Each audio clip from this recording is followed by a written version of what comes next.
तर शेतकरी मित्रांनो, आपल्या गोष्ट शेतकऱ्याची या यूट्यूब चॅनलच्या माध्यमातून आपल्या ग्रामीण भागामध्ये शेतीला जोड व्यवसाय करणाऱ्या शेतकऱ्यांच्या मुलाखती व त्यांचं मार्गदर्शन मी तुमच्या समोर आणण्याचा प्रयत्न करत असतो. तर नक्की आपल्या चॅनलवर नवीन असाल तर चॅनलला सबस्क्राईब, व्हिडिओला लाईक करायला विसरू नका आणि व्हिडिओ शेवटपर्यंत पहा. तुमच्या मनातील दुग्ध व्यवसायातील सर्व प्रश्नाची उत्तरे या व्हिडिओच्या माध्यमातून तुम्हाला मिळणार आहे. तर मामा, तुमचं पूर्ण नाव आणि पूर्ण पत्ता सांगा. पूर्ण नाव रामराव प्रसाम बोबडे, राहणार वरुड. तर मला सांगा, हा दुग्ध व्यवसाय आपण कधीपासून सुरू केला? याला 2 महिने होत असतील, 2-2.5 महिने. 2-2.5 महिने. अगोदर सिंगल होते, आता वाढविले. बर, त्यावेळेस किती होत्या बघा? त्यावेळेस 2 होत्या. 2 म्हणजे पहिले 15,000 महिना सुटा एकीचा. 2 असून नाही, एकीचा. एकीचा. एकीचा. बर, तर आता तुम्हाला जमीन क्षेत्र किती आहे? इथं जमीन 7-8 एकर आहे. 7-8 एकर. बर, तर आता हे सर्व म्हशी जे आहेत ते विकत आणलेले आहेत? विकत आणलेले. बर, तर आम्हाला सांगा, पहिलं आपल्याकडे 2 म्हशी होत्या है की नाही? तर त्या 2 म्हशी कोणत्या होत्या बरं आपल्या? ते 2 विकल्या, ते पार्ट्या घालते. बरोबर, ते विकले आणि सर्व नवीन भरला टापूरा. तर मला सांगा, आता शेड किती बाय किती असेल? हे 60चा असेल समजा. 60. तर आता एकंदरीत म्हशी एक म्हैस आणली का एकट्या काही म्हशी आणली? नाही, एक आणि जशी पसंत पडली तशी उचललेली. बरोबर, तर मग आम्हाला सांगा, ही जी म्हैस आहे ही कितीला आणली बरं? हे 2,07,000 काहीतरी, 7 लाख काहीतरी पडली समजा. 2,07,000 जाफर आहे का? बर, तर आता दूध देते का गाभण? दूध देते. बर, किती देते? 7 लिटर. 7 लिटर एका टायमाला आहे.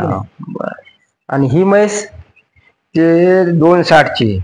2,60ची. बर, तर मला सांगा, ही म्हैस कुठून आणल्या? हे तर नांदेडहून काय भरल्या, वसमतून काय, परभणीहून काय. बरं, म्हणजे हे नांदेडच्या बाजारातून आणले 2. ती म्हैस बघा, ही म्हैस संपूर्ण हे अशात आणलेले आहेत, नांदेड, वसमत. बर, तर परभणी. बरं, मग परभणीहून आणल्या का? तर मला सांगा, म्हणजे आपल्यापाशी किती हजारापासून किती पर्यंत म्हैस आहे? हे याच्यात 2च्या वरच्याच आहेत. सर्वात महाग म्हणलं तर हीच आहे. ही आहे का? हा, एकच. मग 2च्या वरच आहेत. सर्व 2च्या वरच? 2, 1.5. आता ते बारक्या 1.5चे आहेत ते समजा. ते 1.5चे आहे की नाही? तर आता आपल्याकडं किती म्हशी दुधाच्या हात आणि किती गाभण हात? आता गाभण ते एकच आहे, चंद्री. बाकी पार्टी झाली, गाभा गेली नाही ते. बरं, म्हणजे इकलीच आहे की नाही? हे सर्व दुधाचे इकले? संपूर्ण दुधाचे. बर, आणि हे यांचे वघार? हे वघारे. आणि मला सांगा, आता आपल्याकडे म्हशी इतक्या दिसायल्या आणि एकच गाय जर्सी, 2 गाय जर्सी, ते कसं काय बरं? ते ठेवल्या तरी हातावर. त्यांचं पण बघायचं, दूध बघण्याकरता. बरं, ते किती लिटर दूध देतात? ते देतात 5-6. ते कितीला आणल्या बरं? ते 60-60 मध्ये पडलेले. 60-60. कुठून आणल्या? तामशाहून आणल्या का? बरं, तर मला सांगा, आता आपल्या इतक्या म्हशी आता, तर किती कमीत कमी किती लिटर दुधाचे आहे, जास्तीत जास्त किती लिटर दुधाचे? 7-8 अशा देते समजा. 7-8च्या. बर, आणि सर्व आपल्याकडे जे म्हशी आहेत विकत आणलेल्या आहेत? विक्रीच्याच आहेत, पुऱ्या विकत आणलेल्या. तर मग मला सांगा, सकाळपासून याचं चारा नियोजन कसं करतात? चारा नियोजन सकाळी 5 पासून उठता. 5ला उठले की चाऱ्याला एक जण भिडणार. चारा काढणं झाला, आता 4ला दूध काढणारी येते. 4ला आले की आपण 5ला मग शेण काढलं की चाऱ्याला मोकळं व्हायचं. हो ना. सकाळचा चारा एक्स्ट्रा करून ठेवायचा, म्हणजे टाइमपास होऊ नये. हो ना. संध्याकाळचा सकाळचा आता टाकायचा, पुन्हा सकाळचा काढून ठेवायचं. बर, तर शेण काढलं की मग चाऱ्याला जायचं पुन्हा. बर, तर आता हे एवढा गोठा व्यवस्थापन आहे, याच्यामध्ये तुम्ही किती जण काम करता? 2 जण आहे सध्या. 2 जण. गडी होता, नाही ते गेला. बर, 15 दिवस झाले गडी. तुम्ही आणि तुमचा मुलगा. बर, तर बघू शकता शेतकरी मित्रांनो, यांनी नियोजन केलेलं आहे. म्हणजे हे तुमच्या मुलानं मोठा करायला लागा गोठा व्यवस्थापन? ते आलं की मुलगा तिकडे. बरोबर, तर बघू शकता शेतकरी मित्रांनो, यांच्या मुलाची पण आपण मुलाखत घेणारच आहोत. तर मला सांगा, तुम्हाला ज्यावेळेस 2 म्हशी होत्या त्यावेळेस गोटा लहान होता का आपल्या? गोटा नाही, खुल्या होत्या ते. खुल्या होत्या. खुल्या होत्या. बर. मग आता हे जे शेड बांधायला किती खर्च आला असेल? याला 12 लाख लागले. 12 लाख आहे की नाही? सर्व व्यवस्थाच केली आपण. बर. आता ही कुट्टी मशीन कितीची आहे आपल्याकडे? हे 40ची. 40ची. आपल्याकडे दूध काढायची मशीन आहे वाटायला? मशीन आहे. तर किती म्हशीचं दूध मशीन ना काढता? सर्व काढून देतात, दूध काढून देतात. माणसाने काढल्यासारखंच की निघत येत मशीन नाही. तिथं काही अडचण येत नाही त्याची. हे बस माहिती डॉग पण दिसायला आपला. तर ही मशीन कितीला आणली असेल दुधाची?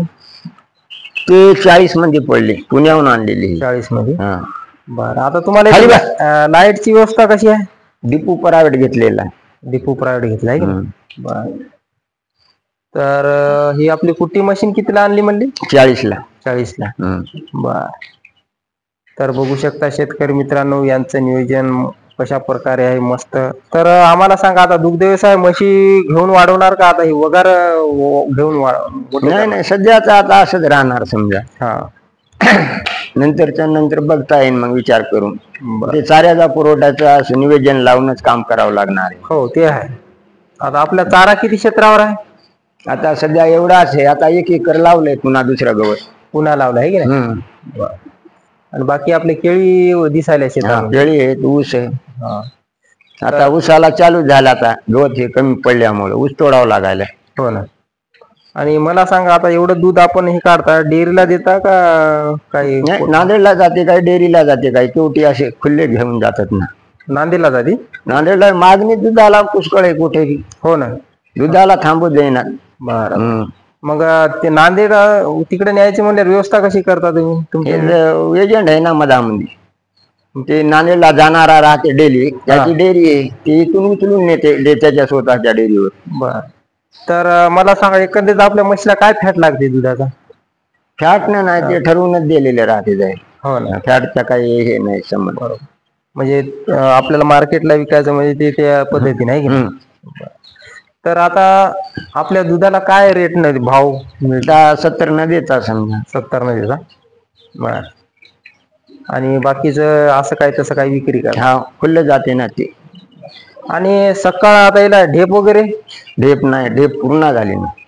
असं का? बार्ली ठेवता आहे की नाही? बार्ली तेवढीच. बरं. तर हे बार्ली बनवण्याचं नियोजन कसं करता? नाही ना, ते येते ना, नांदेडून माल आणते ना.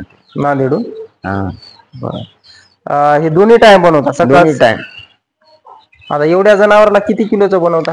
त्याला आता 2, 3, 2.5 किलो दूध देते, तसं बघून टाकायचा फ्रॉक. मग मला सांगा, आता तुम्ही दोन्ही पाहिलं असं ढेप आणि बार्ली, तर ढेप आणि बार्ली मध्ये काय फरक आहे बरं? फरक काही नाही, मार्केट पैशामध्ये फरक आहे, बाकी काही नाही. ते पूर्ण ढेप पूर्ण. बार्ली काय पडते? बार्ली आता हे पोराला माहित असेल, याची किंमत काय आपल्याला माहित नाही बार्लीची. बरोबर. ते क्विंटलाने घेतात ते ठोक. हो. आता तुमची व्यवस्था एवढी म्हणल्यावर जास्त माल आहे. 5-6 क्विंटल माल आहे. हो ना. रोज इतका लागते? नाही, रोज नाही लागत. 2 किलो 2.5 किलो अशा हिशोबाने टाकता. सकाळ संध्याकाळ. सकाळ संध्याकाळ. हप्त्याला गाडी येते जाग्यावर. मग आता हे एवढं बनवलेलं आहे, गाडी आलती, आज घेतला माल. मग आता किती दिवस चालते? 5-6 दिवस चालते. हे 5-6 दिवस आहे की नाही? खराब होत नाही का? नाही होत. बरं. तर बघू शकता शेतकरी मित्रांनो, बार्ली एकदाच बनवून तुम्ही अशा प्रकारे मशीनला देऊ शकता. आणि त्याच्यावर माशा वगैरे काय बसलेल्या? काहीच नाही, काहीच बसलं. तर शेतकरी मित्रांनो, बघू शकता यांचं जे नियोजन आहे, गोट व्यवस्थापन मस्त आहे आणि चांगल्या प्रकारे नियोजन पण आहे यांचं. तर मला सांगा, एकंदरीत आपल्याला जे बाहेर विक्री करता, डेअरी करता, याच्यातून किती उत्पन्न आजपर्यंत? दूध संपूर्ण बरोबर जे गेलं, घेत राहिलं तर 1.5 लाख रुपये महिना पडते समजा. 1.5 लाख रुपये? 1.5 लाख रुपये. तर 50,000 रुपये खर्च येते समजा. खर्च आहे की नाही? खर्च हे बाकी मटेरियल, बार्ली, कॅल्शियम, जे बाकीचं असं वर्कर लागणार आहे ते कमी जास्त. दवाखाना राहते, काही राहते. हो ना. ती व्यवस्था तर लागणारच खर्च. तर 1 लाख आपल्याला उरू शकता मेहनत. आणि तुम्ही मेहनत स्वतः करावं लागते, नाही तर मग उरत नाही. बरोबर आहे. मजुरीवर उरणार. मजूरदार तुम्हाला 5 लाख आता एवढ्या कोठ्यामध्ये. हो ना. बाहेरचे मालक जरा असेल तर ते करू शकत नाही. पैसा असला तरी करू शकत नाही मालक. फेल होते ते. बरोबर आहे. स्वतः माणूस तुम्ही स्वतः इथं राहता, स्वतः करता आहे की स्वतः. तर हे गोटा धुण्याची व्यवस्था आपण दिवसातून एकदा करता का? नाही 2 वेळेस. 2 वेळेस. आता महाराज दूध काढता सगळ्याला धुवून घ्यायचे डबल म्हशी सहित. बर. तर बघू शकता शेतकरी मित्रांनो यांचं नियोजन कशा प्रकारे आहे. एक कुट्टी बघू शकता. आता एक कुट्टीवर काय टाकता का खायला मीठ वगैरे काही? नाही काहीच नाही. काही. बर. याच्यामध्ये कॅल्शियम वगैरे कोणतं हे देता का? हा. बर. तर बघू शकता शेतकरी मित्रांनो अशा प्रकारे हे ओला आणि सुका चारा दोन्ही देता? दोन्ही मिक्स करायचा. बर. आणि आपल्याकडे ही कुटाराची इथं कुटार व्यवस्था केली का? हा. बर. तर बघू शकता शेतकरी मित्रांनो अशा प्रकारे करता टाकतात ते चारा सुका याच्यामध्ये. आता हे कधी टाकायचं? संध्याकाळी आता. बर. तर बघू शकता शेतकरी मित्रांनो यांनी एकदम मोठी मशीन आणलेली आहे नियोजन. तर नक्की शेतकरी मित्रांनो व्हिडिओ तुम्हाला कसा वाटला कमेंट मध्ये लिहायला विसरू नका. आणि आपल्या चॅनलवर नवीन असाल तर चॅनलला सबस्क्राईब, व्हिडिओला लाईक करा. जय जवान जय किसान.